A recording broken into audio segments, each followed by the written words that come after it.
Nayi le nkulumo kaSimomozi eshiya abantu abaningi bethukile bemangele ekhuluma-ke ngegciwane elisha uMthandeni Mfoka-Manqele-ke kanjalo-ke noKhuzani-ke umfo kaMpungose uveze kanje uSimomozi uBhekene Wensizwa. Uthi-ke laphana-ke kufanele kube khona isayidi ongakulona kula makhosi amabili, ngaba uKhuzani noma uWigqokama. Uthi-ke uma-ke uzokwenza njalo-ke uzothi uma ukhipha i-album yakho ubonakale kuzwakale. Uthi kodwa-ke mungeke ucheme namunye phakathi kwabo noma ucheme nabo bobabili.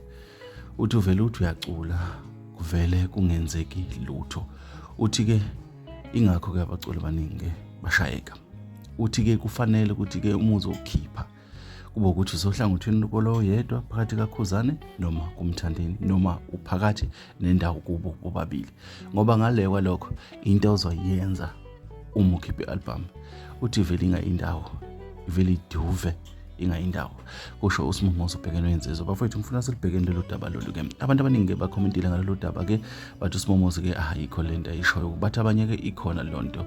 Kuyakuncika ekutheni uhlangothi ongakulona iluphi noma-ke uphakathi nendawo, njengoba-ke uBhekene esho-ke laphana-ke. Mina ngifisa ukuzwa kuwembula zamakhaya ukuthi-ke ngabe uyavumelana na ukuthi-ke kufanele ube usohlangothini oluthile noma ucheme nabo bobabili ukuze into zakho ihamba kahle emculweni kamaskandi uma uyiciko. Lento isho uSimomozi-ke naye-ke simazi wayeyiciko, esingazi noma-ke useyiciko namanje, kodwa-ke siyibeka ey'thebeni.